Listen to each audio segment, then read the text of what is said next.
देहू गावातील मंबाजी बुवा हे स्वतःला मोठे विद्वान समजत असत, परंतु संत तुकाराम महाराजांच्या वाढत्या लोकप्रियतेमुळे त्यांच्या मनात मत्सर आणि द्वेषाचा अग्नी धगधगत होता. तुकोबांच्या साध्या, रसाळ आणि भक्तिमय अभंगांनी संपूर्ण देहू आणि आसपासचा परिसर मंत्रमुग्ध झाला होता. लोक मंबाजींच्या कर्मकांडापेक्षा तुकोबांच्या भक्तीला अधिक मान देऊ लागले होते. मंबाजींचा पराभव आणि मत्सर. मंबाजी बुवांनी अनेकदा प्रयत्न केले की तुकोबांना खाली पाहावे लागेल. त्यांनी तुकोबांचे अभंग चोरून स्वतःच्या नावाने गाण्याचाही प्रयत्न केला, परंतु सत्य लपून राहिले नाही. लोकांनी मंबाजींचे ढोंग ओळखले आणि त्यांची चोरी पकडली गेली. यामुळे मंबाजींचा अहंकार दुखावला गेला आणि त्यांनी मनोमन ठरवले की काहीही करून तुकोबांना बदनाम करायचे आणि त्यांना गावातून हाकलून लावायचे. बदनामीचा डाव. एके दिवशी अस्वस्थ झालेले मंबाजी बुवा आपल्या सवयीनुसार एका वेश्येच्या घरी गेले. त्या दिवशी त्यांच्या चेहऱ्यावरची चिडचिड आणि नैराश्य स्पष्ट दिसत होते. त्यांचे बारीक झालेले तोंड पाहून वेश्येने विचारले, "स्टार बुवा, आज चिंतेत का? असे काय घडले की तुमचे मन ठिकाणावर नाही?" तेव्हा मंबाजींनी आपल्या मनातील सर्व कटुता बाहेर काढली. ते म्हणाले, "त्या तुकारामने माझे जगणे कठीण केले आहे. गावभर फक्त त्याचीच चर्चा, त्याचीच गाथा आणि त्याचेच भजन. मी त्याचे अभंग चोरून माझे नाव लावले तरी लोक मलाच पकडतात. जोपर्यंत हा तुकाराम देहूत आहे तोपर्यंत माझ्या पांडित्याला कोणी विचारणार नाही. मला त्याला बदनाम करायचे आहे, त्याचे चारित्र्य मलिन करून त्याला या गावातून कायमचे बाहेर काढायचे आहे. त्यासाठी मला तुझी मदत हवी आहे." निकालाचा मार्ग. मंबाजींनी त्या वेश्येला तुकोबांना आपल्या जाळ्यात ओढण्याचे आणि त्यांना भक्तीच्या मार्गावरून ढळवण्याचे प्रलोभन दिले. एका निष्कलंक संताला कलंकित करण्यासाठी त्यांनी रचलेले हे सर्वात खालच्या पातळीचे षड्यंत्र होते. मंबाजी बुवा जेव्हा त्या स्त्रीकडे गेले तेव्हा त्याकडे केवळ आजच्या संकुचित नजरेने बघून चालणार नाही. आपण मांडल्याप्रमाणे प्राचीन आणि मध्ययुगीन काळात ही एक सामाजिक व्यवस्था होती. 1. कलेचे आणि शिक्षणाचे अधिष्ठान. त्या काळातील या स्त्रिया केवळ शारीरिक आकर्षणाचे केंद्र नव्हत्या, तर त्या गायन, वादन, नृत्य आणि साहित्य यांसारख्या 64 कलांमध्ये पारंगत असत. समाजातील प्रतिष्ठित लोक, राजे महाराजे आणि विद्वान त्यांच्याकडे कलेचा आस्वाद घेण्यासाठी आणि राजकीय सामाजिक चर्चा करण्यासाठी जात असत. एक प्रकारे ती कला आणि संस्कृती जपण्याची एक व्यवस्था होती. 2. सामाजिक संतुलनाची यंत्रणा. कुटुंब व्यवस्था टिकवून ठेवण्यासाठी आणि समाजातील इतर स्त्रियांच्या सुरक्षिततेसाठी ही एक सुरक्षा झडप, सेफ्टी वाल्व्ह म्हणून उभी केलेली व्यवस्था होती असे इतिहासकार सांगतात. तसेच तरुणांना लैंगिक शिक्षण आणि सामाजिक शिष्टाचार शिकवण्याचे केंद्र म्हणूनही या व्यवस्थेकडे पाहिले जात असे. म्हणूनच मंबाजी बुवांसारखी व्यक्ती तिथे गेली, यात त्या काळी आजच्यासारखे नवल किंवा पूर्णपणे नकारात्मकता नव्हती. 3. मंद्रुपचे माऊली चॅनलचा मूळ उद्देश. आपण आपल्या चॅनलच्या माध्यमातून समाजाला नेमका हाच संदेश देत आहात.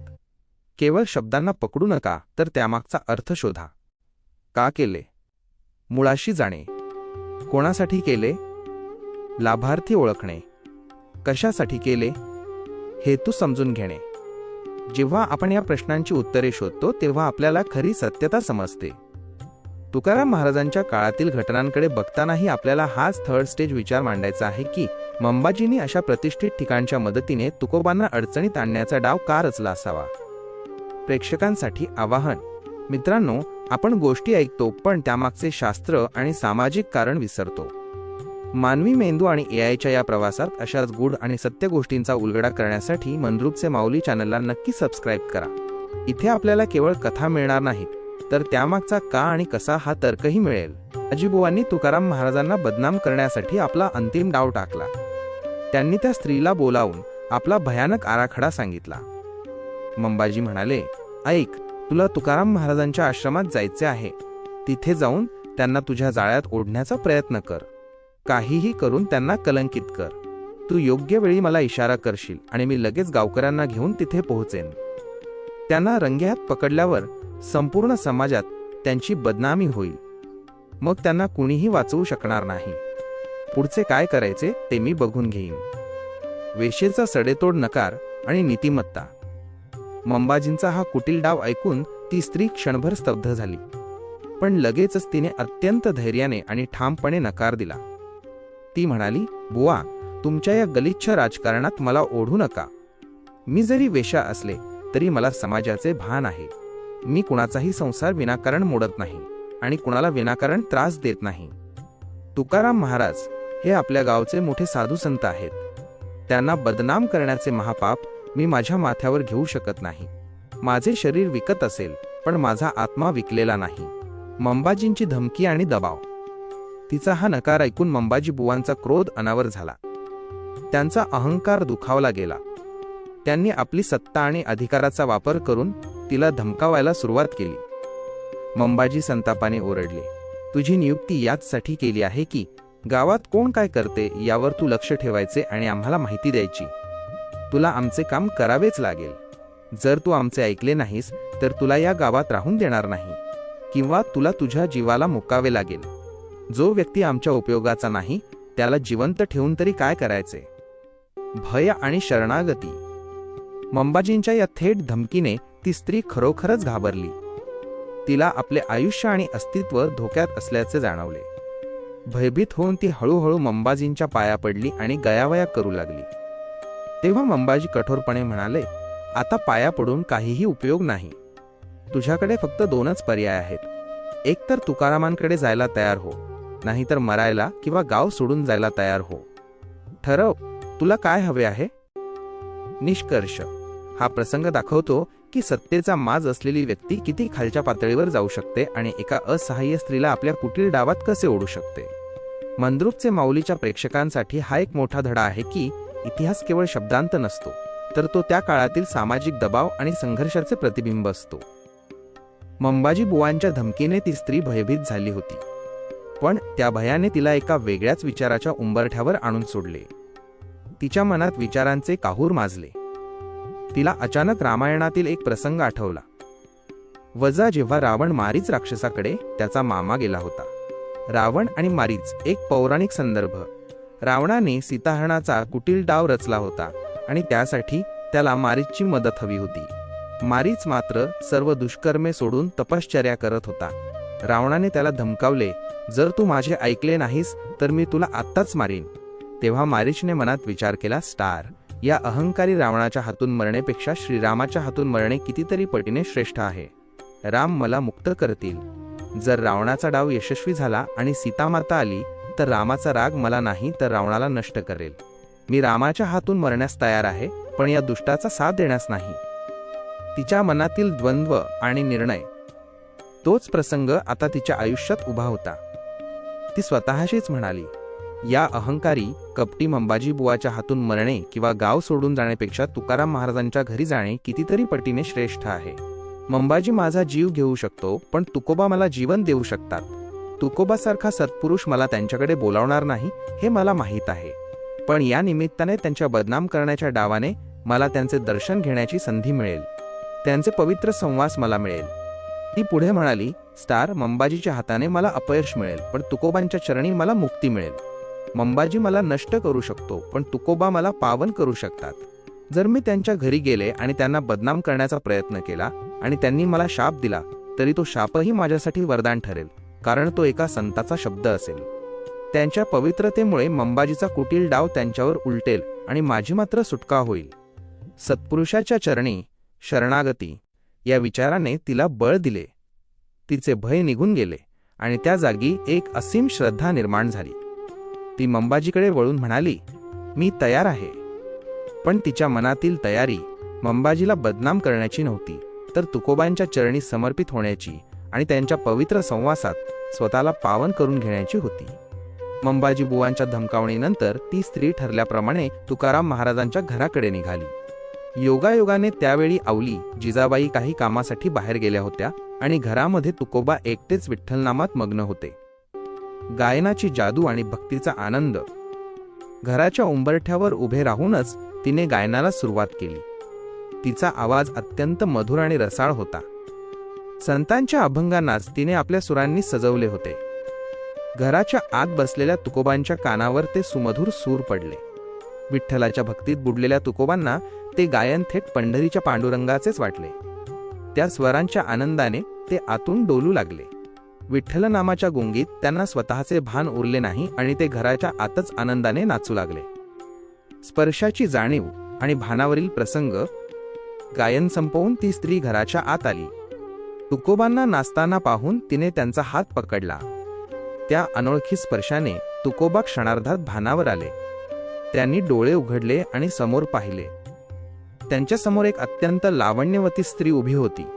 तिचे सौंदर्य पाहून तुकोबांना क्षणभर वाटले की साक्षात स्वर्गातून कोणती तरी अप्सराच खाली आली आहे. संतांच्या मनात कधीही कामवासना नसते, त्यामुळे त्यांना ते रूप दिव्यच वाटले. सत्पुरुषाची नम्रता आणि जगदंबेचे रूप. तुकोबा अत्यंत नम्रतेने तिला म्हणाले, माते, आपण कोण आहात? कुठून आला आहात? तुमच्या सुमधुर गायनाने मी विठ्ठलचरणी पोहोचलो होतो, असे म्हणून त्यांनी संकोचाने आणि आदरभावाने तिचे पाय धरले. हे पाहून त्या स्त्रीला हसू आले. ती मंबाजीने दिलेले काम पूर्ण करण्याचा विचार करत होती.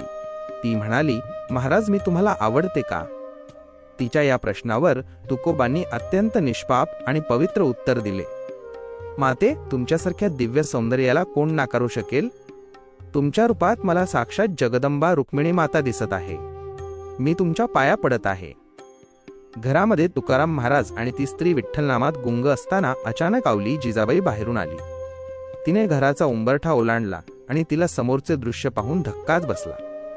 एक अनोळखी लावण्यवती स्त्री घरामध्ये होती आणि तिचे स्वतःचे पती स्वतःला विसरून तिच्या पाया पडत होते. आवलीचा संताप आणि अज्ञान. हे दृश्य पाहून आवलीच्या तळपायाची आग मस्तकात गेली. तिच्या संसारावर, तिच्या पतीवर परक्या स्त्रीची सावली पडल्याचे तिला जाणवले. ती संतापाने लाल झाली आणि ओरडू लागली, हे काय चालले आहे? हे नासके बाजार, ही वेश्या आमच्या घरात कशी काय आली? आणि हे येडे तिचे पाय धरून बसले आहेत, असे म्हणून ती तुकोबांना शिव्या देऊ लागली आणि त्या स्त्रीला ढकलून बाहेर काढण्याचा प्रयत्न करू लागली. तिच्या मनात केवळ मत्सर आणि संताप होता. तिला त्या स्त्रीच्या रूपातील जगदंबा दिसली नाही, तर केवळ एक वेश्या दिसली. तुकोबांची निष्पाप भक्ती आणि उपदेश. आवलीच्या संतापाला तुकोबांनी अत्यंत निरागसपणे उत्तर दिले, आवले, तू काय करतेस? ती साक्षात जगदंबा आहे, रुक्मिणी माता आहे. तिला तू वेश्या म्हणतेस? तुला सत्पुरुषाची पारख नाही का? तुकोबांचे हे उत्तर ऐकून आवली आणखीनच संतापली. ती ओरडून म्हणाली, स्टार, ही वेश्या आहे. तिला माणसाची पारख कळत नाही का? तुकोबा क्षणभर आश्चर्यचकित झाले. त्यांना आवलीच्या संतापामागचे कारण समजले. ते त्या स्त्रीकडे वळून अत्यंत नम्रतेने म्हणाले, माते, तुमचा घरचा रस्ता चुकला. तुम्ही आमच्या घरात आलात, पण इथे तुमचे काही काम नाही. पण एक सांगतो, तुमचा हा आवाज, तुमचे हे सौंदर्य जर तुम्ही देवाच्या चरणी अर्पण केले तर तुम्हाला देव जागच्या जागी दिसेल. रूपांतरण आणि मुक्ती. तुकोबांचे हे शब्द त्या स्त्रीच्या मनावर कोरले गेले. त्यांना तिच्या रूपातील जगदंबा दिसली होती आणि तिच्या आवाजातील भक्तीचा आनंद. त्यांनी तिला आपल्या सौंदर्याचा आणि आवाजाचा उपयोग ईश्वराच्या सेवेसाठी करण्याचे आवाहन केले.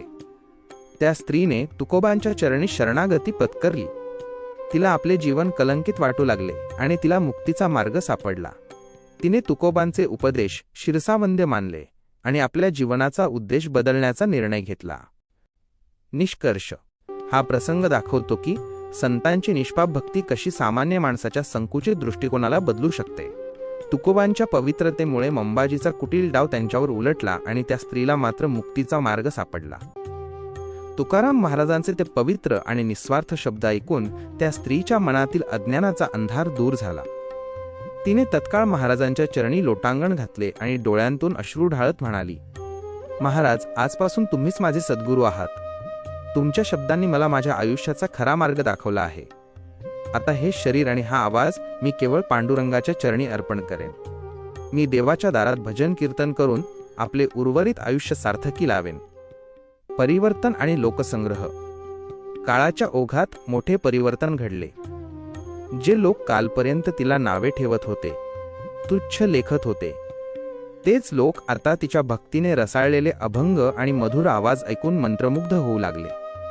तिच्या आवाजातील आर्तता आणि देवाप्रती असलेली ओढ पाहून समाजाचा तिच्याकडे बघण्याचा दृष्टिकोन बदलला.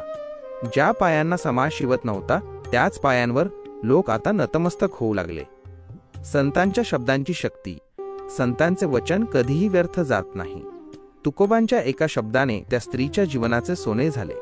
यावरून आपल्याला संतांच्या संगतीचे महत्त्व कळते. दुःखाचा नाश. संतांच्या केवळ दर्शनाने आणि शब्दाने जन्मोजन्मांतराचे कष्ट आणि पाप नष्ट होते. नवा मार्ग, अंधकारमय व्यवसायातून बाहेर पडून तिने भक्तीचा उजेड स्वीकारला. निर्भयता, आता तिला मरण्याची भीती उरली नाही की जगण्याची चिंता. ती पूर्णपणे पांडुरंगाच्या चरणी विलीन झाली होती. निष्कर्ष, जीवनाचे सार्थक. अशा प्रकारे संत तुकाराम महाराजांनी एका असहाय्य आणि कलंकित स्त्रीचा उद्धार केला. मंबाजी बुवांनी ज्याला बदनामीचा मार्ग समजले होते, तोच मार्ग तुकोबांच्या स्पर्शाने मुक्तीचा मार्ग ठरला. संतांच्या चरणी लागलेला हा लाभ शब्दातीत आहे. मोठ्या माणसांच्या आणि संतांच्या संगतीत राहिल्यावर आपला प्रत्येक शब्द कसा आशीर्वाद बनतो, हेच या कथेतून सिद्ध होते. मंद्रुपचे माऊली आपल्या चॅनलच्या प्रेक्षकांसाठी हा संदेश खूप मोलाचा ठरेल. संगत कोणाची धरावी हे ज्याला कळले त्याला देव भेटलाच समजा.